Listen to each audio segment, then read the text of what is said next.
జీవం కలిగిన దేవుని ఆరాధించడానికి ఇప్పుడు ప్రార్థన సహవాసానికి వచ్చిన అందరికీ యేసుప్రభు నామములో శుభం తెలియజేస్తున్నాము. మనము ఆయన శరీర రక్తాలకు సాదృశ్యంగా ఉన్న రొట్టె ద్రాక్ష రసంలో పాల్గొనుకుంటున్నప్పుడు కొన్ని వచనాలు చదువుకుని ధ్యానించుకుంటాం. మొదటి కొరింథీ పత్రిక 11వ అధ్యాయం 28వ వచనం అందరం కలిసి చదువుకుందాం. మొదటి కొరింథీ పత్రిక 11వ అధ్యాయం 28వ వచనం. కాబట్టి ప్రతి మనుషుడు తను తాను పరీక్షించుకున్నవారు అలాగే చేసి ఆ రొట్టెను తిని ఆ పాత్ర నుండి త్రాగవలను. అలాగే మనం ధ్యానిస్తున్న దానియేలు గ్రంథము 4వ అధ్యాయం.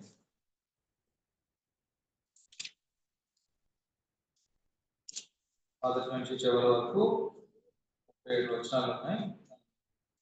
మార్చి చదువుకుందాం. చదవడంలోనే మనం మ్యాక్సిమం పరిశుద్ధాత్మ దేవుడు మనకు గ్రహించేలాగా మనం శ్రద్ధతో దానియేలు గ్రంథం 4వ అధ్యాయం.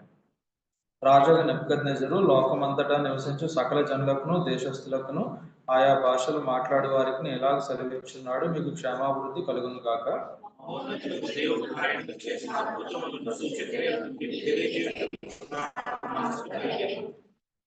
ఆయన సూచక్రియలు ఎంతో బ్రహ్మాండమైనవి, ఆయన అద్భుతములు ఎంతో ఘనమైనవి. ఆయన రాజ్యం శాశ్వత రాజ్యము, ఆయన ఆధిపత్యం తరతరములు నిలిచున్నది.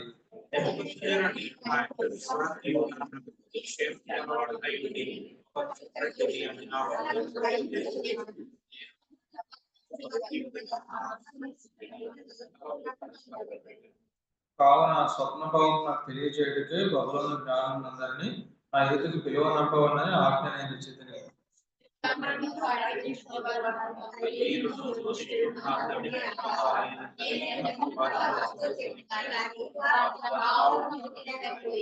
కడపట బెల్తెషాజరును నా దేవత పేరును బట్టి బిరుదు పొందిన దానియేలు అనువాడు నా ఎదుటికి వచ్చాను. పరిశుద్ధ దేవతల ఆత్మ అతని అందుండెను. కావున నేను అతనికి నా కలను చెప్పి తిని.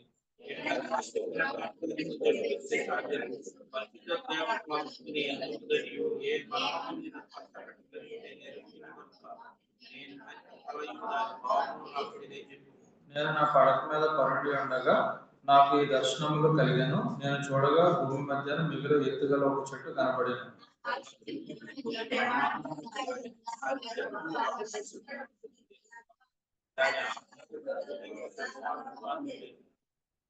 దాని ఆకులు సొగసుగాను దాని పండ్లు విస్తారంగాను కనపడాను. అందులో సమస్త జీవకోట్లకు చాలునంత ఆహారం ఉండేను. దాని నీడను అడవి జంతువులు పండుకొనెను. దాని కొమ్మలలో ఆకాశ పక్షులు కూర్చుండెను. సకల మనుషులకు చాలునంత ఆహారం దాని ఎందుండెను.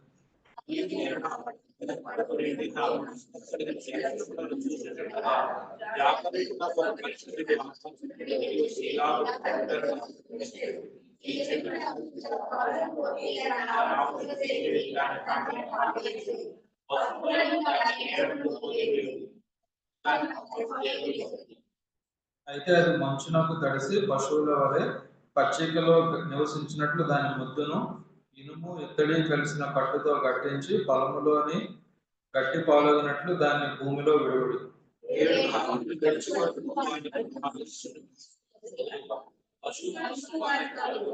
ఈ ఆజ్ఞ జాగరూకులకు దేవదూతల ప్రకటనను అనుసరించి జరుగును, నిర్ణయమైన పరిశుద్ధుల ప్రకటనను అనుసరించి సంభవించును.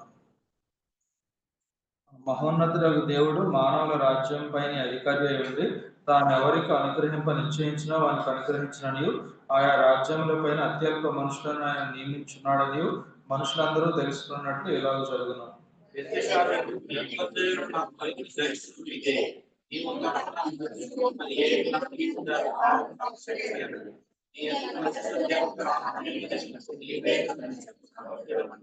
అందుకు బెల్తెషాజరును దానియేలు ఒక గంట సేపు అతి విస్మయం నుండి మనసునందు కలవరపడగా రాజు, బెల్తెషాజరు ఈ దర్శనం వల్ల గాని దాని భావం వలన గాని నువ్వు కలవరపడకము అనేను. అంతటా బెల్తెషాజరు, నా ఏలినవాడ, ఈ దర్శన ఫలము తమని ద్వేషించు వారికి కలుగును గాక, దాని భావము తమరి శత్రువులకు చెందును గాక.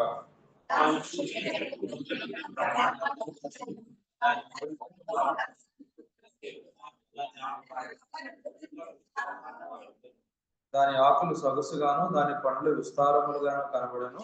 అందులో సమస్త జీవకోట్లకు చాలినంత ఆహారం ఉండెను. దాని నీడను అడవి జంతువులు పండుకొనెను. దాని కొమ్మలలో ఆకాశ పక్షులు కూర్చుండెను కదా.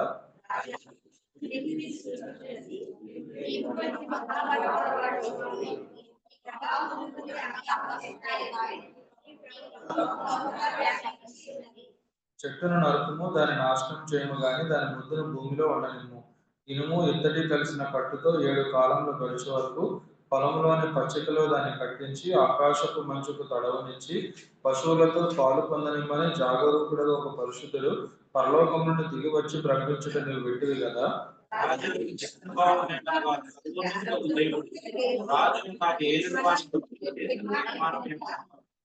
తమ యొక్క నడకుండా మనుషులు నిన్ను తరుముదురు. నీవు అడవి జంతువుల మధ్య నివాసం చేయొచ్చు, పశువుల వలె గడ్డి తినేదవు. ఆకాశపు మంచు నీ మీద పడి నేను తడుపును. సర్వోన్నతులకు దేవుడు మానవుల రాజ్యం పైన అధికారి అయి ఉన్నాడు. నీవు తానెవనికి దాన్ని అనుగ్రహింప నిశ్చయించునో వానికి అనుగ్రహించిన నీవు తెలుసుకున్న వరకు 7 కాలంలో నీకు ఇలాగ జరుగును. చెట్టు యొక్క ముద్దు నుండనీయుడని వారు చెప్పిరి కదా, దాని వలన సర్వోన్నతుడు అధికారి అని నీవు తెలుసుకున్న మీదట నీ రాజ్యం నీకు మరలా ఖాయంగా వస్తుందని తెలుసుకున్నాము.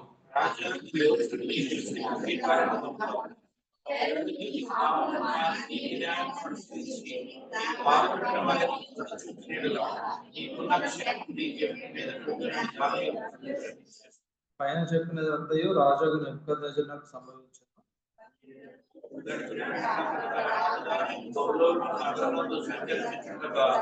రాజు బబులోనును, ఈ మహా విశాల పట్టణము నా బలాధికారమును నా ప్రభావ ఘనతను కనపరచుటకై నా రాజధాని నగరంగా నేను కట్టించినది కాదా అని తనలో తాను అనుకోలేను.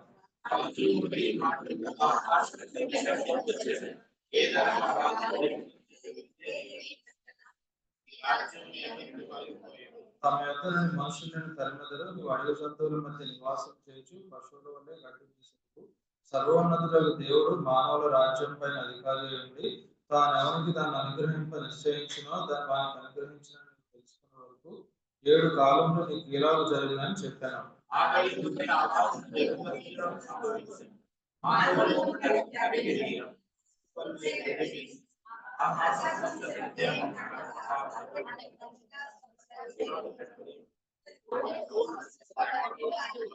ఆ కాలం గడిచిన పిమ్మట నెబుకద్నెజరును నేను తనలో మానవబుద్ధి గలవాడని నా కళ్ళు ఆకాశం తట్టు ఎత్తి చిరంజీవి సర్వోన్నతుడు నాకు దేవుని స్తోత్రం చేసి గణపరిచి స్తుతించితిని. ఆయన ఆధిపత్యము చిరకాలం వరకు, ఆయన రాజ్యం తరతరములకు ఉన్నవి.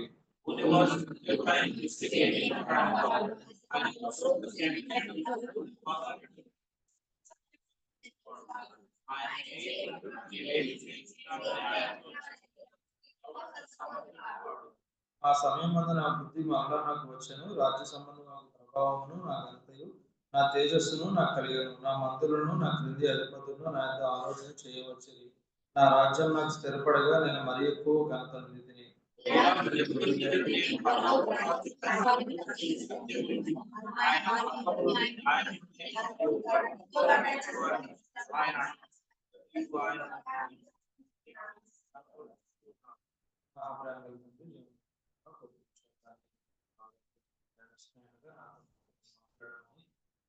మాటలు వివరించడానికి కానీ మాటలు చదవడానికి ధ్యానించడానికి ద్వారా మీరు ఇచ్చిన రక్షణ ద్వారా మేము వస్తున్నాం. మీరు ఇచ్చిన వాక్యాన్ని బట్టి కూడా చెల్లించుకుంటున్నాం. ఈ రీతిగా సకల ప్రజలు సర్వ సృష్టి ఎలా ఆరాధించారో స్థితించారో తెలియజేస్తూ వచ్చారు. ఎందుకంటే మీరు మీరే పుట్టించారు, మీరనే మేము కలిగి ఉన్నాం, మీరనే చేస్తున్నాం. మీరు మీకోసమే మనం చేసుకున్నారు, మీకోసం కాకుండా మేము దేనికోసం బ్రతికినా మా యొక్క మీరు మమ్మల్ని పుట్టించిన ఉద్దేశం నెరవేరదని గ్రహించడానికి మీరు మమ్మల్ని తెచ్చినందుకు మరొకసారి ఈ వాక్య సమయంలో కూడా మాతో మాట్లాడి యోగ్యమైన రీతిలో పాల్గొనడానికి సహాయం చేయండి. చిన్న ప్రార్థన చేసి పెట్టాడు తండ్రి. మనం దానియేలు గ్రంథము గత కొన్ని వారాలుగా ధ్యానిస్తున్నాం. మనం కలుసుకున్నాం కదా. ఈ దానియేలు గ్రంథము పాత నిబంధనలో మనం చూస్తాం. ఇది పెద్ద ప్రవక్తల గ్రంథాల్లో చివరిగా మనకు కనిపిస్తుంది. ఇది క్రీస్తు పూర్వం జరిగింది. సుమారు 600 సంవత్సరాల క్రితం మనం తెలియని వారం. అయితే మొదటి 3 అధ్యాయాలు మనం ధ్యానించుకున్నాం. మొదటి అధ్యాయంలో ఎలాగైతే యూదా దేశాన్ని బబులోను దేశం చెరపట్టి ఆ నెబుకద్నెజరు రాజు వారిని తండ్రి వారిని తీసుకుని వెళ్ళిపోయాడు. ఆ తర్వాత అక్కడ ఒక నలుగురు యవనస్తులు మనకు కనిపిస్తారు. దానియేలు, హనన్యా, మిషాయేల్, అజర్యా. వారిని ఏ రీతిగా దేవుడు ఎన్నుకున్నాడు, అంటే వారు దేవునికి వారు ఏ రీతిగా సమర్పించుకున్నారో మనం చూస్తాం. రాజు భుజించే ఆహారం చేత తనను అపవిత్రపరచుకోకూడదని వారు ఉద్దేశించి వారు ప్రత్యేకంగా ఉన్నప్పుడు దేవుడు వారిని హెచ్చించి బబులోనులోని జ్ఞానుల కంటే 10 అంతల జ్ఞానులుగా వారిని తీర్చినట్టుగా మనం చూస్తాం. ఆ తర్వాత 2వ అధ్యాయంలోకి వచ్చేస్తే ఆ నెబుకద్నెజర్ రాజుకి ఒక కళ వస్తుంది. ఆ కళ మర్చిపోతాడు. బబులోనులోని జ్ఞానులందరినీ పిలిపించి ఈ కళ చెప్పాలి, దాని భావం చెప్పాలి, లేదంటే మిమ్మల్ని అందరినీ తృప్తినీటిగా చేసేస్తాను అన్నప్పుడు వారు ఎవరు చెప్పలేరు. అప్పుడు మళ్ళీ దానియేలు ఆయన స్నేహితులు ప్రార్థించినప్పుడు దేవుడు వారికి ఆ యొక్క భావాన్ని తెలియపరిచినప్పుడు వారు చెప్తారు. ఆ కళ భావం అంతా మనం తెలుసుకున్నాం. ఆ తర్వాత ఈ దానియేలు నమ్మిన దేవుడే నిజమైన దేవుడని ఈ నెబుకద్నెజర్ గ్రహించినట్టుగా మనం చూస్తాం. ఆ కళ దర్శనం అంతా మనం జ్ఞాపకం చేసుకోవడం లేదు. ఆ తర్వాత 3వ అధ్యాయంలోకి వచ్చేటప్పటికి చాలా కాలం అయిపోయింది కనుక ఇది కళలో ఏం మనం చూస్తామంటే బంగారు తల, వెండి, ఇత్తడి, తర్వాత ఇనుము, ఆ తర్వాత మట్టి, వీటితో చేయబడిన విగ్రహం మొత్తము ఎలా ఉంటది, ఇదంతా దాని భావం అంతా చూసిన తర్వాత మొత్తం వెండి బంగారమయమైపోవాలి, ఎప్పటికీ నేనే ఉండాలనే ఉద్దేశంతో ఈ నెబుకద్నెజర్ రాజు బంగారు ప్రతిమ ఒకటి నిలబెట్టించినట్టు మనం 3వ అధ్యాయం ప్రారంభంలో మనం చూస్తాం. ఎవరైతే దానికి నమస్కరించారో, ఎవరైతే దానికి మొక్కరో వారిని అందరినీ వేడిని కలిగిన అగ్నిగుండంలో పడవేస్తానని ఆజ్ఞ జారీ చేస్తాడు. ఆ సమయంలో మళ్ళా దేవుని కోసం ముగ్గురు నిలబడతారు. షద్రక్, మేషక్, అబేద్నెగో, వారే హనన్యా, మిషాయేల్, అజర్యా. ఆ తర్వాత దేవుడు వారిని అగ్నిగుండంలో ఎలా కాపాడాడో, 4వ వ్యక్తిగా ఆయన ఎలా ఉన్నాడో ఇవన్నీ మనం చూస్తున్నాం. ఆ తర్వాత ఈయన నిజమైన దేవుడని ఆయన రెండోసారి మరలా గ్రహించినట్టుగా ఈయన తప్పితే ఇక్కడ ఆయన చెప్పిన మాట చూడండి. నెబుకద్నెజరు చెప్పిన మాట 3:28లో నెబుకద్నెజరు షద్రక్, మేషక్, అబేద్నెగో వీరి దేవుడు పూజార్హుడు అని చెప్తూ తర్వాత 29వ వచనంలో కాగా నేను ఒక శాసనం నియమించున్నాను, ఏదనగా ఈ విధముగా రక్షించుటకు సమర్థులకు దేవుడు గాక మరి ఏ దేవుడునో లేడు. కాగా ఏ జనులలో గాని, రాష్ట్రంలో గాని, ఏ భాష మాట్లాడే వారిలో గాని షద్రక్, మేషక్, అబేద్నెగో అనే వారి దేవుని ఎవడు దూషించిన వాడు తృప్తినీలుగా చేయబడును, ఆ నీళ్లు ఎప్పుడునూ పెంట గొప్పగా ఉండునని. అంటే ఒక రకంగా ఆయన రక్షించబడిన వ్యక్తిగా మనం చూడొచ్చు. కనుక నిజమైన దేవుణ్ణి గ్రహించాడు అంటే ఆయన రక్షించబడిన వ్యక్తి. ఎందుకంటే ఇంత కన్విక్షన్ అంత గొప్ప రాజులకు వచ్చిందంటే అది చాలా అరుదైన సంఘటనగా మనం చూస్తాం. అలాంటి వ్యక్తి ఈ 4వ అధ్యాయంలో ఇక్కడ ఆయనకి మళ్ళా ఈ అధ్యాయాన్ని ఏమంటామంటే అఫీషియల్ ఆటోబయోగ్రఫీ అంటారు. అంటే ఒక రాజు ఆయన గురించి ఆయనే రాసుకున్నాడు. ఏమని రాసుకున్నాడు అంటే ఆయనకి ఏం జరిగిందో అదంతా రాస్తున్నాడు. మనము 4వ వచనం నుంచి మనం చదివితే, అంటే ఫస్ట్ 3 వచనాలు ఏంటంటే ఆ సంఘటన అంతా జరిగిపోయిన తర్వాత రాసుకున్న సంఘటనలో మనం చూస్తాం. కనుక మనం 4వ వచనం నుంచి మనం చదివితే 18వ వచనం వరకు రాజుకు ఒక కళ వచ్చినట్టు మనం గమనిస్తాం. కింగ్స్ డ్రీమ్ అని మనం చూడొచ్చు. ఆ తర్వాత 19వ వచనం నుంచి 26వ వచనం మనం చదివితే ఆ రాజుకి సంభవించిపోయే అపాయం ఎలాంటిదో మనం ఇక్కడ చూస్తాం. దానియేలు వచ్చి ఆ అపాయాన్ని చెప్తూ ఉంటాడు. ఆ తర్వాత 27వ వచనంలో రాజు నిర్ణయం తీసుకోవడానికి దేవుడు ఒక అవకాశాన్ని ఇస్తాడు. ఆ తర్వాత 28 నుంచి 33 వరకు మనం చూస్తే ఆ రాజుని దేవుడు క్రమశిక్షణ పరుస్తాడు. ఆ తర్వాత 34 నుంచి మనం చూస్తే తిరిగి ఆ రాజును సమకూర్చిన తర్వాత ఆ రాజు దేవుని ఎలా స్తుతించాడో మనకి కనిపిస్తుంది. అయితే ఇక్కడ ఈయన రాస్తున్నాడు, ఒక గొప్ప రాజు ఆయనకు జరిగిన ఎంతో అవమానకరమైన సంఘటన ఎంతో వివరంగా రాస్తున్నాడు.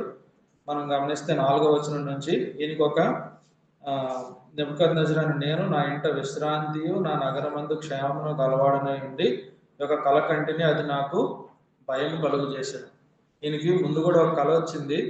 ఆ కళ ఏం చేసిందంటే ఆయనకి కలవరాన్ని తీసుకుని వచ్చింది. ఈ కళ అయితే ఏకంగా భయాన్ని పుట్టించింది. ఆ కళ ఏంటంటే ఆయన పడక మీద పరుండి మనసున తలంపులు ఆయన్ని కలత పెడుతున్నాయి. ఆ స్వప్న భావం తెలియజేయడానికే బబులోనులోని జ్ఞానులందరినీ పిలువనిపించాలని ఆజ్ఞ ఇచ్చాడు. ఇంకా శకునగాండ్రు అందరూ వచ్చేసినట్టుగా మనం ఇక్కడ చూడొచ్చు. ఆయనకు ముందుసారి కళ వచ్చినప్పటికీ ఇప్పటికీ సుమారు ఒక 20 నుంచి 30 సంవత్సరాలు గడిచి ఉండొచ్చు. చాలా కాలము గడిచిపోయింది. ముందుసారి కూడా కళ వచ్చినప్పుడు వీళ్ళందరినీ పిలిపించాడు. వీళ్ళెవరూ చెప్పలేకపోయారు. ఆ చివరిలో దానియేలుని పిలిపించాడు. కానీ ఇక్కడ ఇప్పుడు కూడా డైరెక్ట్ గా దానియేలుని పిలిపించవచ్చు, కానీ అయినా మళ్ళా వారిని పట్టుకుంటున్నాడు. కనుక ఇంకా ఏమనుకుంటున్నాడంటే తన రాజ్యంలో గొప్పతనం ఉంది, తన నమ్మే దేవతలు శక్తి ఉందని చెప్పేసి అతను భావిస్తూ వారిని పిలిపించాడు. చాలాసార్లు దేవుని బిడ్డలంగా మనం కూడా మన యొక్క పాత అలవాట్లకు, పాత సంఘటనలకు మనం తిరిగి వెళ్ళేవారు ఉంటాం. ఒక రకంగా గమనించాలి అంటే డైరెక్ట్ దానియేలుని పిలిపించేయచ్చు ఆయన, కానీ ఈయనకి ఇగో అడ్డు వచ్చింది అనమాట. ఎందుకంటే దానియేలు వచ్చి చెప్తే దానియేలుని అందరి ముందు పొగడాలి, దానియేలు తనకంటే గొప్పవాడు అనిపించుకునేలా ఉంటాడు అనేది ఈయన ఉద్దేశం. మనం కూడా చాలాసార్లు మనుషుల్ని ఆశ్రయిస్తాం, మళ్ళీ అవదని తెలిసినప్పుడు దేవుని దగ్గరికి వస్తాం. కానీ మొదటిసారి దేవుని దగ్గరికి రావాలి అనేది మనం ఇక్కడ నేర్చుకోవచ్చు. అప్పుడు వారెవరు భావం చెప్పలేకపోయినప్పుడు 8వ వచనంలో కడపటి బెల్తెషాజరును నా దేవత పేరును బట్టి బిరుదు పొందిన దానియేలు వాడు నా ఎదుటికి వచ్చాను. పరిశుద్ధ దేవతల ఆత్మహత్య నేను కావున నేను అతనికి నా కళను చెప్పి తిని అని చెప్పేసి ఈ కళ అంతా చెప్తున్నాడు. ఈ కళ ఏంటంటే ఎట్లనగా శకునగాండ్ర అధిపతి అగు బెల్తెషాజరు పరిశుద్ధ దేవతల ఆత్మని ఉన్నది అని చెప్పేసి ఇప్పుడు 11వ వచనం నుంచి చెప్తున్నాడు. 10 మధ్యలోంచి చదువుతాం మనం. నేను చూడగా భూమి మధ్య మిగుల ఎత్తుగల యొక్క చెట్టు కనబడెను. ఆ చెట్టు వృద్ధి పొంది బ్రహ్మాండమైన దాయను. దాని పై కొమ్మలు ఆకాశం నుండినంత ఎత్తుగాను, దాని ఆకారము భూతలం అంత విశాలంగాను ఉండేది. అంటే ఒక పెద్ద చెట్టు ఉంది, భూమి మధ్యలో ఉంది, అది చాలా పెద్దదైపోయింది. దాని కొమ్మలు ఆకాశం అంటే అంత ఎత్తు అయిపోయినాయి. దాని ఆకులు ఎంతో అందంగా కనిపిస్తున్నాయి, దాని పండ్లు విస్తారంగా ఉన్నాయి. సమస్త జీవకోట్లకు చాలినంత ఆహారం ఉంది. దాని నీడను అడవి జంతువులన్నీ పండుకుంటున్నాయి. దాని కొమ్మల్లో ఆకాశ పక్షులు ఉన్నాయి. సకల మనుషులకు సరిపోయినంత ఆహారం ఉంది. ఇదంతా ఎవరిని గురించి అని మనం తర్వాత చూస్తున్నాం. ఇదంతా నెబుకద్నెజరుని గురించే మనం చూస్తున్నాం. ఇవాళ నుంచి మళ్ళా కొత్తగా గ్రూప్ లో మనం చూసాం కదా, జూలై 20 నుంచి మళ్ళా 420 days లో బైబిల్ చదవాలని ఒక గ్రూప్ స్టార్ట్ అయింది. గతంలో కొంతమంది జాయిన్ అయ్యారు, 365 days లో చేయాలని. అందులో ఇవాళ స్టార్ట్ అయితే ఆదికాండం మొదటి 3 అధ్యాయాలు చదువుతూ ఉన్నప్పుడు మొదటి అధ్యాయంలో దేవుని సృష్టి ఏమైతుందో అదంతా ఇక్కడ కనిపించేలా ఉంది. చెట్లు ఉన్నాయి, తర్వాత జంతువులు ఉన్నాయి, ఆకాశ పక్షులు ఉన్నాయి, సమస్త మనుషులు ఉన్నారు. అంటే దేవుని సృష్టి అంతా ఇక్కడ కనిపిస్తుంది. అంటే ఒక రకంగా చెప్పాలంటే భూమి మీద ఉన్న సమస్త సృష్టిని 50 మంది దేవుడు ఆదాము వాళ్ళకి ఎలా చెప్పాడో నెబుకద్నెజరు కాలంలో ఆ సృష్టి మీద మొత్తం అధికారము ఆయనకి ఇచ్చేశాడు. ఇందాక మనం విన్న 148వ కీర్తనలో కూడా ఆదికాండం మొదటి అధ్యాయంలో ఆయన చేసినవన్నీ మనకి కనిపిస్తాయి. ఆయన సృష్టిలో చేసిన 6 దినాల్లో చేసినవన్నీ మనకి కనిపిస్తాయి. బైబిల్ అక్కడక్కడ కొన్ని అలా చూసినప్పుడు ఆశ్చర్యం కనిపిస్తుంది. సామెతల్లో కూడా నాకు వచనాలు ఒకటి కనిపించింది చూడండి. సామెతల గ్రంథము 30వ అధ్యాయము 4-5 వచనాలు చదివితే, జస్ట్ ఇది ఈ సందర్భానికి తగింది కాదు కానీ జస్ట్ వాక్యం ఎలా ఉందని చెప్పడానికి చెప్తున్నాను. నేను చదివేస్తానండి, సమయం మనకు కలిసి వస్తుంది. ఆకాశంలోకి ఎక్కి మరలా దిగిన వాడెవడు, తన పిడికిళ్లతో గాలిని పట్టుకున్న వాడెవడు, పట్టలో నీళ్లు మూట కట్టిన వాడెవడు, భూమి యొక్క దిక్కులన్నిటినీ స్థాపించిన వాడెవడు, ఆయన పేరేమో ఆయన కుమారుని పేరేమో నీకు తెలిసి ఉన్నదా, దేవుని మాటలన్నీ పుటం పెట్టబడినవే, ఆయన ఆశ్రయించే వారికి ఆయన చేయడం. ఇది చదివితే మీకు ఏమైనా గుర్తొస్తున్నాయా?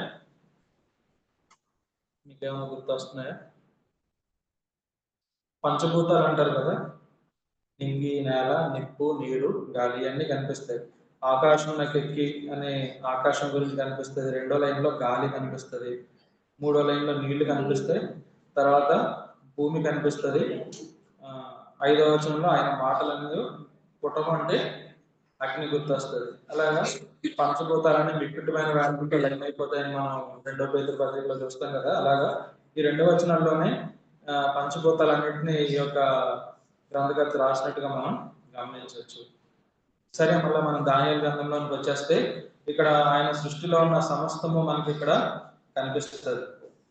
ఇదంతా అయిపోయిన తర్వాత 13వ వచనంలో, మరియు నేను నా పడక మీద పరుండి ఉండగా నా మనసునకు కలిగిన దర్శనంలో చూస్తుండగా జాగరూకుడగు ఒక పరిశుద్ధుడు ఆకాశం నుంచి దిగి వచ్చి ఇలాగ బిగ్గరగా ప్రకటించాను, ఈ చెట్టును నరికి దాని కొమ్మలను కొట్టి దాని ఆకులను తీసివేసి దాని పండ్లను పారవేడి, పశువులను దాని నీడను వేడి, పక్షులను దాని కొమ్మ నుండి ఎగరగొట్టుడి. అయితే అది మంచునకు తడిసి పశువుల వలె పచ్చికలో నివసించినట్లు దాని ముద్దును ఇనుము ఇత్తడి కలిసిన పట్టుతో కట్టించి పొలంలోని గడ్డి పాలన్నట్లు దాని భూమిలో విడువుడు. ఇక్కడ ఎవరు ఆజ్ఞాపిస్తున్నారంటే దేవుడు ఆజ్ఞాపిస్తున్నాడు. ఈ దానియేలు గ్రంథంలో మనం స్టార్టింగ్ లో లేకపోతే మిగతా గ్రంథాల్లో చూస్తే రాజులు ఆజ్ఞాపిస్తూ ఉంటారు. నెబుకద్నెజర్ పలానా శాసనం చేశాడు, 30 రోజులు ఆయనకి మొక్కాలని, దర్యావేషు 6వ అధ్యాయం ఇస్తాడు. రాజులు శాసనం చేస్తూ ఉంటారు, కానీ ఇక్కడ మనం గమనిస్తే దేవుని యొక్క శాసనం మనకి కనిపిస్తుంది. ఈ చెట్టుని దాని కొమ్మలన్నీ నరికేయండి అంటే ఇంకా ఈ నెబుకద్నెజర్కి వలన అందరూ ఎవరెవరైతే బతుకుతున్నారో వారందరినీ పక్కకు పంపించేసి నెబుకద్నెజర్ని చేతకాని వాడిగా దేవుడు చేసేస్తున్నాడు. అయితే అది మంచున ఏం మిగులుతుందంట, ఆ చెట్టు మొత్తం కొట్టేసి మొద్దు మాత్రం మిగులుతుంది. ఆ మొద్దును మళ్ళీ దేంతో కడతాడు, ఇనుము ఇత్తడి కలిసిన కట్టుతోటి కట్టిస్తాడు. ఈ ఇనుము ఇత్తడి కలిసిన కట్టుతోటి కట్టించడం అంటే మనం 107వ కీర్తనలో ఒక మాట చూడొచ్చు. కీర్తనలు 107లో మనం చూస్తే 10-11 వచనాలు, దేవుని ఆజ్ఞలకు లోబడక మహోన్నతుని తీర్మానము ధృవీకరించినందున బాధ చేతను ఇనుప కట్ల చేతను బంధింపబడిన వారి చీకటిలోను మరణాంధకారంలోను నివాసము చేయవారి హృదయమును ఆయన ఆయాసం చేత కృంగజేశాను.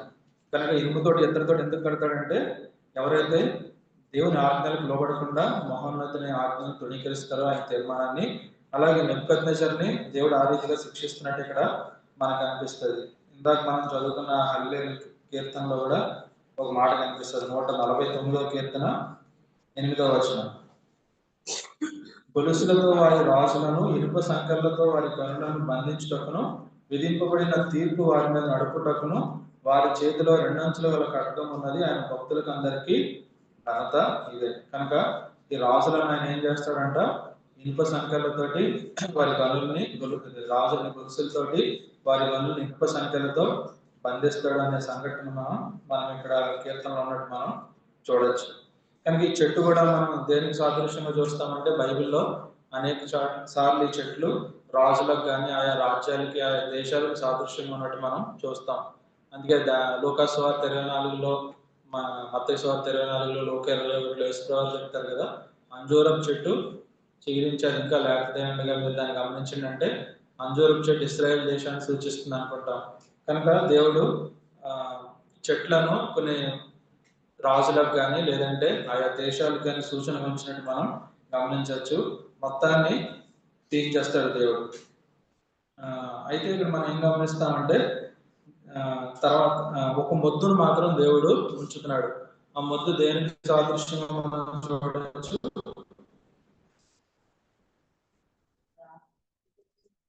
ఆ మొద్దు ఏంటంటే దేవుడు తిరిగి ఒక దినాన దాన్ని చిగురింపజేస్తాడు అనడానికి.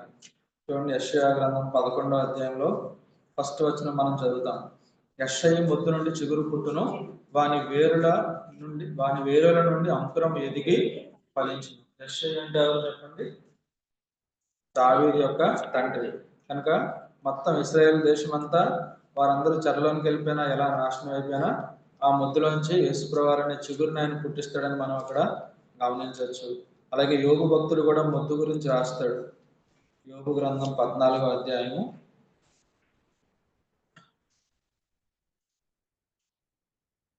7వ వచనం, వృక్షం నరకబడిన ఎడల అది తిరిగి చిగుర్చుననియు దానికి లేత కొమ్మలు విరిగిననియు నమ్మకం కలదు. దాని వేరు భూమిలో పాతదైపోయినను దాని అడుగు మొద్దు మట్టిలో చీకిపోయినను నీటి వాసన మాత్రం చేత అది చిగుర్చును, లేత మొక్క వలె అది కొమ్మలు వేయి. కనుక చెట్టు గురించి మనం ఇక్కడ చూస్తాం. అయితే ఈ తర్వాత దానియేలు చెప్పే ఆ యొక్క ఇంటర్ప్రిటేషన్ అంతా మనం ఇక్కడ చూస్తున్నాం అన్నమాట. ముద్దు మాత్రం మిగులుతుంది, ఆ ముద్దుని ఇనుము ఇద్దరితో కలిసిన కట్టుతో కట్టిస్తాడు. ఆ తర్వాత 16వ వచనంలో చూస్తే 7 కాలంలో గడిచే వరకు వానికున్న మానవ మనసునకు బదులుగా పశువు మనసు వానికి కలుగును. ఈ నెబుకద్నెజరు 7 సంవత్సరాల పాటు పశువు వలె గడ్డి తింటాడు అని మనము చూస్తాం. అది నిజంగానే జరిగినట్టు ఆయన రాస్తాడు. పశువు మనసు కనుక ఎప్పుడైతే దేవుడు మనిషిని ఆయన పోలికలో ఆయన స్వరూపమున చేసుకున్నాడు, ఎప్పుడైతే మనిషి ఆయనకి లోబడ్డో మనిషిని దేవుడు ఏం చేస్తాడంటే పశువుతోటి సమానంగా చూస్తాడు, లేదంటే పశువు లాంటి పరిస్థితి వానికి తీసుకొస్తాడు. అందుకే 32వ కీర్తనలో దావీదు ఏమంటాడు చూడండి. 32వ కీర్తనలో 9వ వచనం, బుద్ధి జ్ఞానము లేని గుర్రము వలెనైనను కంచరగాడిద వలనైనను మీరు ఉండకుడి. అవి మీ దగ్గరకు తేబడినట్లు వాటి నోరు వారుతోనూ కళ్ళముతోనూ బిగింపవలను. కనుక బుద్ధి జ్ఞానం లేని గుర్రాల్లాగా కంచరగాడిదలాగా ఉండద్దు అని చెప్పి దేవుని వాక్యం హెచ్చరిస్తుంది. అంటే దేవునికి లోబడిన పరిస్థితి. మనము అపోస్తలుడైన పౌలు గారు ఆయన మారు మనసు పొందక మునుపు ఆయన గురించి ఏం చెప్పబడుతుందో చూడండి. ఆయన ఎంతో గొప్ప నిష్ఠతో ఉన్నట్టు, గొప్ప ధర్మశాస్త్ర పండితుడిలా ఉన్నట్టు మనకు కనిపిస్తాడు. కానీ దేవుడు ఆయన దేంతో పోలుస్తాడంటే అపోస్తలుల కార్యాలు 26వ అధ్యాయము 14వ వచనం, మేమందరమును నేల పడినప్పుడు సౌలా సౌలా నన్ను ఎందుకు హింసించున్నావు, మునికోళ్ళకు ఎదురుకొనుట నీకు కష్టమని హెబ్రీ భాషలో ఒక స్వరము నాతో పలుకుట. మునికోళ్ళకు ఎదురుకొనుట అంటే ఈ యొక్క ఎద్దులు కానీ ఇవి ఏం చేస్తాయంటే వాటికి అవి బిగించినప్పుడు కింద వాటిని తంతా ఉంటాయి. నాకు క్లియర్గా ఎక్స్ప్లెయిన్ చేయడం రాదు కానీ మనం పల్లెటూరులో లేకపోతే ఈ పరిస్థితుల్లో ఉన్నప్పుడు మనం అర్థం చేసుకోవచ్చు. కనుక అవి నాకు ఇది అడ్డుగా ఉందని తంతా ఉంటే దానికి ఇంకా ఎక్కువ పెయిన్ వస్తూ ఉంటుంది. అలాగే అంటే ఇక్కడ ఒక ఎద్దుతో పోలుస్తున్నట్టుగా మనం చూస్తాం అన్నమాట. ఎద్దు చేసినట్టుగా నువ్వు చేస్తున్నావు అని చెప్పేసి అపోస్తలుడైన పౌలుని దేవుడు ఆయన మారు మనసు పొందక మునుపు అలా హెచ్చరించినట్టు మనం చూడొచ్చు. ఇలాగే అందుకే ఇక్కడ 7 కాలంలో గడిచే వరకు వానికి ఉన్న మానవ మనస్సునకు బదులుగా పశువు మనస్సు వానికి కలుగును. ఇదంతా ఆయన చెప్తూ ఆ తర్వాత ఏం చెప్తున్నాడంటే మహోన్నతులకు దేవుడు మానవుల రాజ్యం పైన అధికారి అయి ఉండి తానెవరికి అనుగ్రహింప నిశ్చయించిన వారికి అనుగ్రహించిననియు ఆయా రాజ్యం పైన అత్యల్ప మనుషులను ఆయన నియమించున్నాడనియు మనుషులందరూ తెలుసుకున్నట్లు ఎలాగున జరుగును. కనుక ఆయా రాజ్యాల పైన ఆయన గొప్పవారిని కాదు, ఎవరిని పెడుతున్నాడంట, అత్యల్ప మనుషులను పెడుతున్నాడు. మనం ముందు అధ్యాయంలో కూడా గమనిస్తే ఒక మాట కనిపిస్తుంది చూడండి. దానియేలు గ్రంథము 2వ అధ్యాయంలో మనం గమనిస్తే 39వ వచనంలో తాము చనిపోయిన తర్వాత తమరి రాజ్యం కంటే తక్కువైన రాజ్యం ఒకటి లేచింది. కనుక తక్కువైన రాజ్యం వచ్చి ఎక్కువైన రాజ్యాన్ని ఓడించేసి అది పరిపాలన చేస్తుంది. అలాగే మనుషుల్లో కూడా ఎవరు పరిపాలన చేస్తారట, అత్యల్ప మనుషులను ఆయన నియమిస్తాడంట. అంటే ఒక రకంగా కనిపిస్తే మనుషులు ఎవరో ఒక అధికారంలో ఉన్నారంటే వాళ్ళు చాలా గొప్పవారని కాదు, మనం ఒకటే గమనించాలి, దేవుడు వారికి అధికారాన్ని ఇచ్చాడు, దేవుడు వారిని ఆ స్థానంలో కూర్చుండి పెట్టాడు. కనుక మనుషులు మాత్రం ఏం చేస్తారు, అధికారం ఉన్నవారు వెనకాల తిరుగుతూ ఉంటారు, వారిని ఎంతో ఘనపరుస్తూ గౌరవిస్తూ ఉంటారు. వాస్తవానికి అధికారం ఇచ్చిన దేవుణ్ణి మనము లక్ష్య పెట్టాలి. ఇదంతా చెప్పినప్పుడు ఆ తర్వాత మనం చూస్తాం, ఇదంతా దానియేలు నెబుకద్నెజరుకు వచ్చిన కళ విన్నప్పుడు 19వ వచనం నుంచి దానియేలు ఆ కళ యొక్క భావం చెప్తా ఉంటాడు 26 వరకు మనం చదువుతా ఉన్నాం. ఇక్కడ ఏం చెప్తాడంటే 19వ వచనం, అందుకు బెల్తెషాజరును దానియేలు ఒక గంట సేపు అతి విస్మయం ఉంది మనసునందు కలవరపడగా రాజు బెల్తెషాజరు ఈ దర్శనం వల్ల కానీ దాని భావం వల్ల కానీ నీవు కలవరపడకమనను. అంతటి బెల్తెషాజరు నా ఏలినవాడ, ఈ దర్శన ఫలము తమని ద్వేషించే వారికి కలుగును గాక, దాని భావం తమ శత్రువులకు చెందును గాక. కనుక చెప్పేటప్పుడు కూడా ఆ యొక్క బ్రేకింగ్ బ్యాడ్ న్యూస్ అంటారు కదా, అలాగే ఈ కష్టమైన వార్తని ఇది మీ శత్రువులకు జరిగితే బాగుంటుంది, ఇది మిమ్మల్ని ద్వేషించే వారికి జరిగితే బాగుంటుంది అని చెప్పేసి దానియేలు చెప్తున్నాడు. ఇలాంటి సంఘటన మనము దావీదుతో కూడా ఒకరు చెప్తారు. అబ్షాలోం చనిపోయినప్పుడు అక్కడున్న వ్యక్తి ఏం చెప్తాడంటే నీ శత్రువులందరూ ఉన్నట్టుగానే ఉన్నాడు ఆ బాలుడు అని చెప్పి చెప్తాడు. అంటే ఆ రీతిగా మనం చెప్పినట్టు మనం చూడొచ్చు. 2 సమూయేలు 18:30.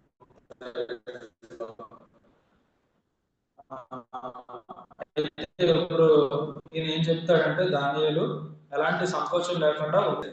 తాము చూసిన చెట్టు వృద్ధి నుండి బ్రహ్మాండమైంది, కొమ్మలంతా లైన్ గా చదువుతుంది. దాని కొమ్మలు ఆకాశం కంటే అంత ఎత్తుగా అయిపోయినాయి, ఆకారం భూతలం అంత విశాలంగా ఉంది, ఆకులు సొగసుగా, పండ్లు విస్తారంగా, సమస్త జీవకోట్లకు చాలినంత ఆహారము, దాని నీడను అడవి జంతువులు పండుకోవడం, దాని కొమ్మల్లో ఆకాశ పక్షులు, ఇవన్నీ చెప్తూ రాజా ఆ చెట్టు నిన్ను సూచించినది, నీ వృద్ధి పొంది మహాబలం గలవాడవుతుంది, నీ ప్రభావం వృద్ధి నుండి ఆకాశం అంత ఎత్తాయను, నీ ప్రభుత్వం లోకమంతా వ్యాపించింది అని చెప్తూ చెట్టు నరుకుము, దాన్ని నాశనం చేయము గాని దాని ముద్దును భూమిలో ఉండనిమ్ము. ఇనుము ఇత్తడి కలిసిన కట్టుతో 7 కాలంలో గడుచు వరకు పొలములోని పచ్చికలో దాన్ని కట్టించి ఆకాశపు మంచుకు తడవనిచ్చి పశువులతో పాలు పొందనిమ్మని జాగరూకుడు ఒక పరిశుద్ధుడు పరలోకం నుండి దిగివచ్చి ప్రకటించడం వింటివి కదా. రాజా ఈ దర్శన భావం ఏదనగా సర్వోన్నతులకు దేవుడు రాజుకు నా ఏలినవాని గురించి చేసిన తీర్మానం ఏదనగా దేవుడే తీర్మానం చేశాడు నీ గురించి. తమ యొద్ద అనుకున్న మనుషులు నిన్ను తరుముదురు, నువ్వు అడవి జంతువుల మధ్య నివాసం చేయొచ్చు, పశువుల వల్లే గడ్డి తినరు, ఆకాశపు మంచు నీ మీద పడి నిన్ను తడుపును, సర్వోన్నతులకు దేవుడు మానవుల రాజ్యం పైన అధికారి అయి ఉన్నాడని తానెవరికి దాన్ని అనుగ్రహింపు నిశ్చయించిన వారికి అనుగ్రహించినని నువ్వు తెలుసుకునే వరకు 7 కాలంలో నీకు ఎలాగో జరగదు. కనుక ఇక్కడ మనం చూస్తున్నాం, ఉన్నది ఉన్నట్టుగా చెప్పేస్తున్నాడు. ఏమి రాజు దగ్గర రాజు మెప్పు పొందడానికి ఏదో కవర్ చేయడం కానీ ఏమీ చేయట్లేదు. కనుక ఈ రోజుల్లో కూడా దేవుని వాక్యాన్ని ప్రకటించేవారు వారు ఉన్నది ఉన్నట్టుగా చెప్తున్నారో లేదో మనం గమనిస్తూ ఉండాలి. బైబిల్లో మనం అనేక మందిని చూస్తాం. మోషే ఫరో దగ్గరికి వెళ్ళినప్పుడు ఉన్నది ఉన్నట్టుగా చెప్తాడు. ఏలియా అయితే అహాబ్ దగ్గరికి వెళ్ళి దేవుడు ఎలాంటి శిక్ష విధించబోతున్నాడో చెప్తాడు. నాతాన్ దావీదు దగ్గరికి వెళ్ళి ఆ మనుషులో నీవే అని చెప్తాడు. బాప్తిస్మ యోహాను కూడా హేరోదుని ఖండిస్తాడు. యెషయా కూడా హిజ్కియా దగ్గరికి వెళ్ళి అక్కడ కూడా ఉన్నది ఉన్నట్టుగా చెప్తాడు. నీవు నీ దగ్గరికి వచ్చిన ఐగుప్తులకి మొత్తం చూపించావు కనుక మొత్తాన్ని పట్టుకుని వెళ్ళిపోతారు, నీ పుత్ర సంతం తీసుకుని వెళ్ళిపోతారు, వారిని నపుంసకులుగా చేస్తారని ఎంత మనం చూస్తాం. 39వ అధ్యాయం యెషయా అనుకుంటా. కనుక ఆయా గొప్ప రాజు ఉన్నప్పటికీ ఆ ప్రవక్త వారు దేవుడు ఇచ్చిన వర్తమానాన్ని చెప్పడానికి వారు వెనక్కి తీయలేదు. మనం కూడా దేవుని వాక్యాన్ని అది వ్యక్తిగతంగా ప్రకటించినా సమాజంలో ప్రకటించినా కానీ ఉన్నది ఉన్నట్టుగా చెప్పేవారంగా ఉండాలి. ఎందుకంటే ప్రజలను మనం హెచ్చరించే వారంగా ఉండాలి. ఇదంతా చెప్పిన తర్వాత 27వ వచనంలో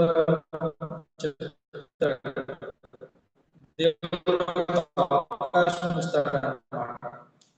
అంటే దేవుడు శిక్షను ముందుగానే తెలియజేస్తాడు, కానీ ఒక అవకాశం ఇస్తున్నాడు. 27వ వచనం, ఒకవేళ నీవు నీ పాపములు మాని నీతి న్యాయములను అనుసరించి నీవు బాధ పెట్టిన వారి మీద కరుణ చూపిన ఎడల నీకున్న క్షేమం నీకు మీకు మీదట నుండునని దానియేలు ప్రత్యుత్తరం ఇచ్చాను.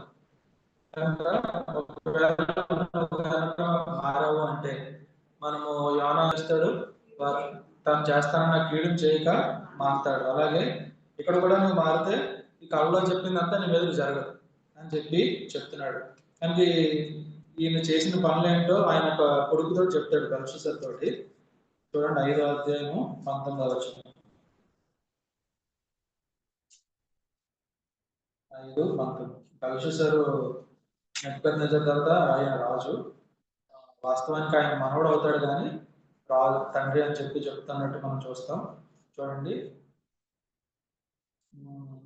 5:18. రాజా చిత్తగించుము, మహోన్నతులకు దేవుడు మహద్దశను రాజ్యమును ప్రభావమును ఘనతను నీ తండ్రి నెబుకద్నెజరునకు ఇచ్చెను.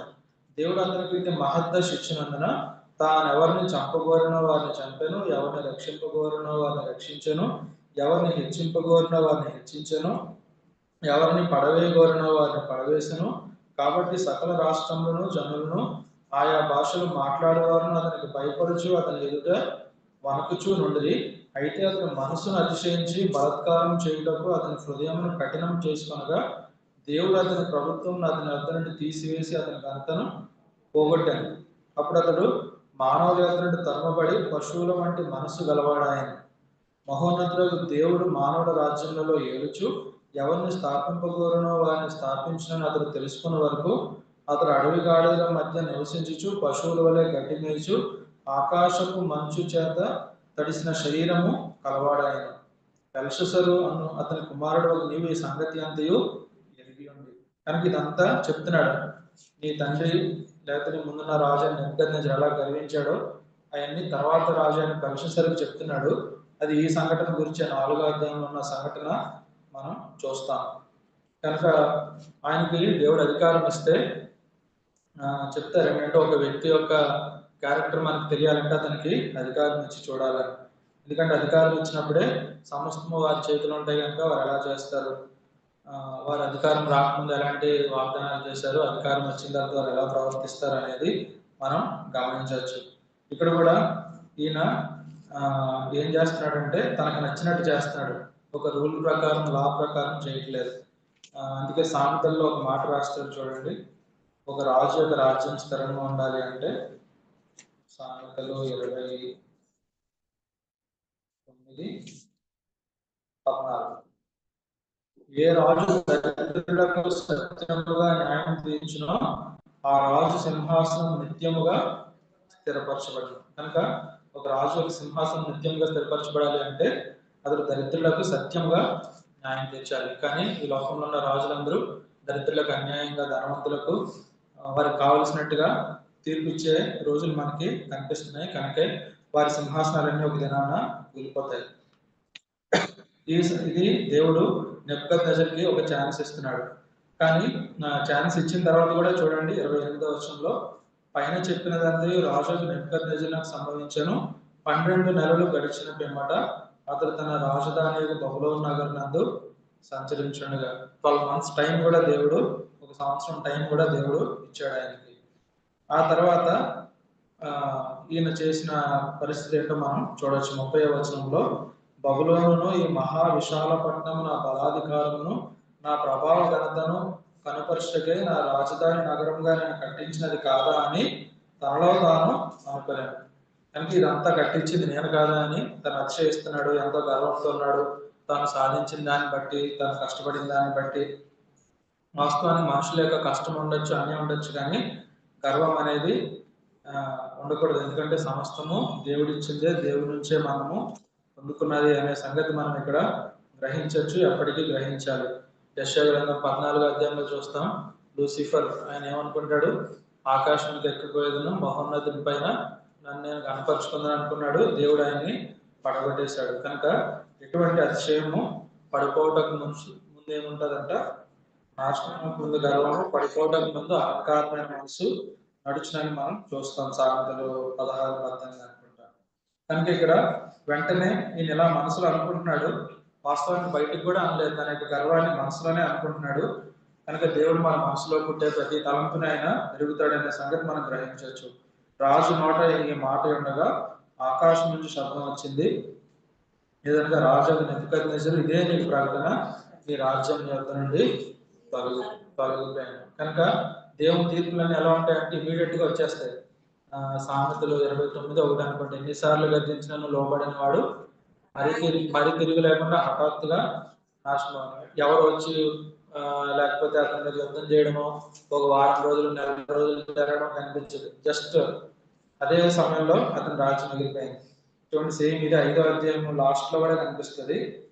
30వ వచనం, 5:30లో ఆ రాత్రి అంతే కల్దీయ రాజు బెల్షస్సరు హతుడాయను. కనుక అదే నైట్ జరిగిపోయింది. మనం లూకాసు వార్తలో చూస్తాం కదా, నా ప్రాణమ తిరుగుతాలను సుఖించుకునేది ధనవంతులు ఈ రాత్రి అందు నీ ప్రాణం అడుగుచున్నారని మనం చూస్తాం. కనుక దేవుని తీర్పులు వస్తాయి, కానీ ఆయన దాని ముందు ఎంతో సమయాన్ని ఇస్తాడు అనే సంగతి మనం గ్రహించవచ్చు. 33 నుంచి మనం చదివితే, ఆ గడియలోనే అలాగే నెబుకద్నెజరుకు సంభవించెను. మానవుల్లో నుండి అతని తరిమిరి, అతడు పశువుల వలె గడ్డి మేసెను. ఆకాశపు మంచు అతని దేహము తడుపగా అతని తల వెంట్రుకలు ఎలా అయిపోయినాయి అన్ని రాస్తూ 34వ వచనంలో మనం నెబుకద్నెజరే చెప్తున్నాడు. ఆ కాలం గడిచిన పిమ్మట నెబుకద్నెజరు నేను మరలా మానవ బుద్ధి గలవాడనే నా కళ్ళు ఆకాశం తట్టు ఎత్తి చిరంజీవి సర్వోన్నతులకు దేవుడి స్తోత్రం చేసి కనపరిచి స్తుతించింది అని చెప్పి మనం చూస్తాం. ఆ రోజుల్లో కెమెరాలు ఏమి లేవు కనుక మొబైల్స్, ఫోటోలు, వీడియోలు తీయలేదు. కానీ ఈ రోజుల్లో జరుగుతుందంతా లైవ్లో చూపించుండేవారేమో. ఆ 7 సంవత్సరాలు ఆయన ఎలాగా జీవించాడో ఏంటో అనేది. కనుక ఇవన్నీ నిజంగా జరిగిన సంఘటన. ఈయన సొంతంగా రాస్తున్న ఆటోబయోగ్రఫీగా మనం చూడొచ్చు. ఆ 7 సంవత్సరాలు అయిపోయిన తర్వాత తిరిగి ఆ ముద్ద ఎలాగైతే చిగురిస్తుందో ఈ నెబుకద్నెజరుని దేవుడు అలాగే కనికరించాడు. ఆయన చెప్తున్నాడు అన్నమాట. భూనివాసులందరూ ఆయన దృష్టికి ఎన్నికకు రానివారు. ఒకప్పుడు చాలా గొప్పవాడు అనుకున్న ఆయన నా దృష్టికి నేను గొప్పని కాదు కదా, దేవుని దృష్టికి ఎన్నికకే రాను అనే సంగతి ఆయన గ్రహించాడు. ఆ తర్వాత ఆయన పరలోక సేనలను భూనివాసులను తన చిత్తం చొప్పున జరిగించేవాడు. ఆయన చేయి పట్టుకుని నువ్వేమి చేయించున్నావు అని ఆయనతో చెప్పుటకు ఎవడనో సమర్థుడు కాదు. కనుక దేవుడు మన జీవితంలో ఏమి ఇచ్చినా, ఏమి పరిస్థితులు అనుమతించినా అవన్నీ ఆయన ఇష్ట ప్రకారం జరుగుతున్నాయి. కానీ నాకు ఇది ఎందుకు ఇచ్చావు, నా పరిస్థితి ఎందుకు ఇలా చేసావు అని దేవుని ప్రశ్నించడానికి మన జీవితంలో ఎలాంటి అర్హత లేదు. ఆ సమయమందు నా బుద్ధి మరలా నాకు వచ్చాను, రాజ్య సంబంధం ఒక ప్రభావమును, ఘనతయు, నా తేజస్సును నాకు కలిగాను. నా మంత్రులు, నా క్రింద అధిపతులు నా యొక్క ఆలోచన చేయవచ్చేది. నా రాజ్యం నాకు స్థిరపడగా నేను మరీ ఎక్కువ ఘనత పొందితిని. మనం గమనిస్తాం, ఒక వ్యక్తి, ఒక గొప్ప రాజు 7 సంవత్సరాల పాటు ఆయన పరిపాలించలేదు అనుకోండి, చుట్టూ ఉన్న వాళ్ళందరూ ఏం చేస్తారు? మొత్తం వాళ్ళు స్వాధీనంలో చేసేసుకోవడానికి, లేదంటే వేరే ఒకరు వచ్చేసి ఈ రాజుని మొత్తం ఆయన కుటుంబాన్ని నాశనం చేసేసి వారు రాజ్యం ఆక్రమించేసుకుందామని చూస్తారు. కానీ దేవుడు ఇచ్చిన వాగ్దానం ఏంటి? ఆ మొద్దు తిరిగి చిగురిస్తుంది అన్న రీతిగా మొత్తం రాజు రాగానే మంత్రులు, అధిపతులు అందరూ వచ్చేసి మళ్ళీ ఆయన కిందకు వచ్చేసి ఆయన దగ్గర ఆలోచన చేస్తున్నారు. అంటే దేవుడు తిరిగి రెస్టోర్ చేస్తే ఇలా ఉంటుంది. మనుషులు తిరిగి సమకూర్చలేరు, కానీ దేవుడు తిరిగి సమకూరిస్తే మనం కోల్పోయినంతా ఆయన తిరిగిస్తాడు.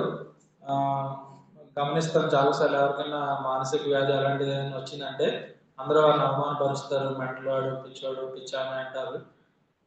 వారి తర్వాత బాగైపోయినా కానీ వారి గతంలో ఎలా ఉండేవారని చెప్తారు. కానీ ఇక్కడ ఈయన గురించి ఏం చదువుతామంటే, నా రాజ్యం నాకు స్థిరపడగా నేను మరీ ఎక్కువ ఘనత పొందితిని. కనుక 7 సంవత్సరాలు ఇలాగ అయిపోయాడనే పరిస్థితి లేదు, కానీ మరీ ఎక్కువ ఘనత. కనుక అవమానమైన రెట్టింపు ఘనతనిచ్చే దేవుడు. మన యొక్క అంతరంగ స్థితి మనకే తెలుస్తుంది. కనుక మనం పడిపోయినది దేవుని దగ్గర ఒప్పుకొని విడిచిపెడితే ఆయన మరీ ఎక్కువ ఘనతనిచ్చేవాడుగా ఉన్నాడు అని చెప్పి ఈయన ఎలా ముగిస్తాడంటే, ఇలాగ నెబుకద్నెజరు నేను పరలోకపు రాజు యొక్క కార్యములన్నీ ఆయన మార్గంలో న్యాయములే అన్నవాడు గర్వంతో నటించువాడని వచ్చున్నాను అని చెప్పేసి ఈ మొదటి 3 వచనాలు రాస్తున్నాడు అనమాట. లోకమంతటా నివసించు సకల జనులకు, దేశస్తులకు, ఆయా భాషలు మాట్లాడే వారికి ఎలాగ సెలవిస్తున్నాడు అని చెప్పి మనం చూడొచ్చు. గతంలో చెప్పాను కదా, ఇదంతా ఏ భాషలో రాయబడింది అనుకున్నాం? ఇప్పుడు మనం చెప్పిందంతా ఒరిజినల్గా ఏ లాంగ్వేజ్లో రాయబడింది? పాత నిబంధన అంతా హెబ్రీ భాష, కొత్త నిబంధన అంతా గ్రీక్ భాషలో రాయబడింది. కానీ దానియేలు 2:4 నుంచి 7వ అధ్యాయం 28వ వచనం వరకు అరమైక్ భాషలో రాయబడింది. అరమైక్ భాష. కనుక ఇది నెబుకద్నెజరు రాసిన మాటలు అన్ని అరమైక్ భాష. యేసుప్రభు భూమి మీద ఉన్నప్పుడు మాట్లాడిన భాష కూడా అరమైక్ భాష. అరబిక్ కాదు, అరమైక్. కనుక మొత్తం ప్రపంచంలో ఉన్న అందరికీ, అన్ని భాషల్లో, అన్ని దేశస్తులకి అందరికీ రాస్తున్నాడు. మహోన్నతుడు దేవుడు రాయడలో చేసిన అద్భుతాలు, సూచక్రియలు మీకు తెలియజేయడానికి నా మనసుకు కలిగింది అని చెప్పేసి. కనుక మనము ఈ యొక్క నెబుకద్నెజరు ప్రపంచాన్ని పరిపాలించిన గొప్ప రాజు, ఆయన ఏ రీతిగా అయితే తిరిగి దేవుని దగ్గర సమకూర్చబడ్డాడో ఆ రీతిగా మనం కూడా సమకూర్చబడాలని మనం ఇక్కడ నుంచి నేర్చుకోవాలి. ఇదే పరిస్థితి ఫరోకి వచ్చింది. కానీ ఫరో అయితే దేవుణ్ణి వెంబడించడానికి ఆయన హృదయం, కఠినపడిన హృదయాన్ని అర్థం చేసుకోలేదు. కానీ ఈయన దేవుని దగ్గర ఆయన తిరిగి సమకూర్చబడినప్పుడు ఆయన మొదటి రాజ్యం మొత్తం ఆయనకి వచ్చింది. ఈ రీతిగా మనము దానియేలు గ్రంథం 4వ అధ్యాయాన్ని చూస్తాం. ఈ దానియేలు గ్రంథం 4వ అధ్యాయం వెలుగులో మన జీవితాలు మనం పరీక్షించుకుందాం. 1 కొరింథీ 11:28 మళ్ళా మనం చదువుకుని ఆయన శరీర రక్తాల సాదృశ్యంగా మరొక ద్రాక్షారసంలో పాల్గొంటున్నాం. కాబట్టి ప్రతి మనుషుడు తను తాను పరీక్షించుకున్నను అలాగే చేసి ఆ రొట్టెని తిని ఆ పాత్రలో నుండి ఉంటారు. రహస్యంగా ప్రార్థన చేస్తే పాల్గొచ్చు